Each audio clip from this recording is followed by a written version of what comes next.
Nicki avait exprimé son souhait sur les réseaux sociaux de donner des concerts en Amérique latine et en France. Un vœu qui se réalise puisque son groupe FT Island s'est embarqué pour une belle tournée mondiale entre le Mexique, le Chili, le Brésil et la France. Les deux concerts parisiens étaient l'unique chance pour l'Europe d'apprécier les riffs des beaux gosses ultra talentueux et qui nous préparent un mini-album pour avril. Ils nous en disent plus sur leur succès, leur musique et leurs projets. C'est parti!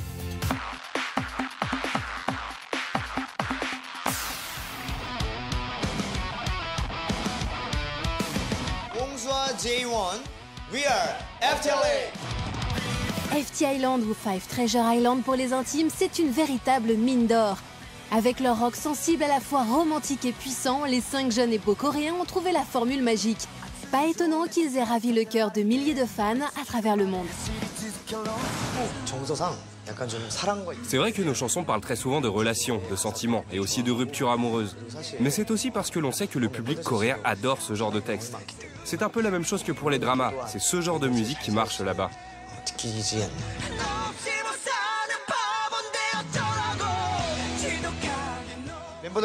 Notre musique a beaucoup évolué à travers nos albums au Japon et en Corée. Mais ce que l'on a aussi appris avec le temps, c'est que pour un groupe comme le nôtre, il ne s'agit pas simplement de se focaliser sur la musique. Il faut aussi soigner son apparence et travailler son style pour être beau et attirant.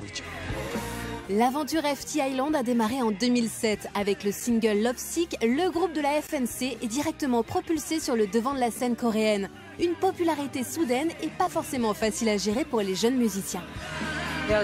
Quand notre carrière a commencé, nous étions très jeunes et on ne connaissait rien du business de la musique. Mais nous avions tous travaillé très dur pour en arriver là. Donc quand le succès est arrivé en Corée, on se disait que c'était quelque chose de normal en quelque sorte.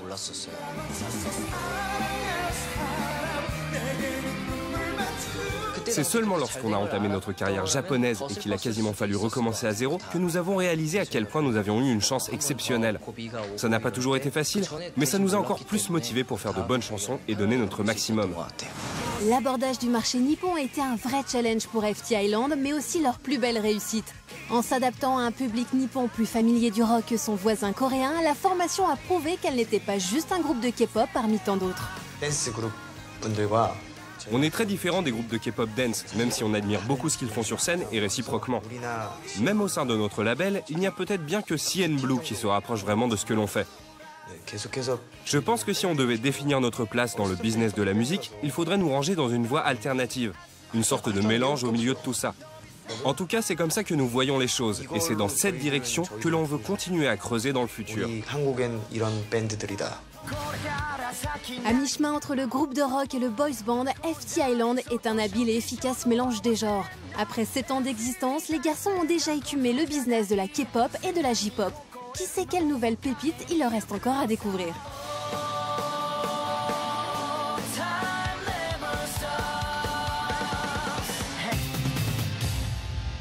L'émission touche à sa fin, merci à tous pour votre fidélité. On se quitte comme d'habitude en musique avec cette fois-ci FT Island et le titre To The Light.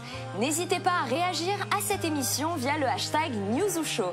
Toutes vos remarques, vos commentaires ou idées seront lus. Quant au replay des émissions, ça se passe sur j1.com. À très bientôt.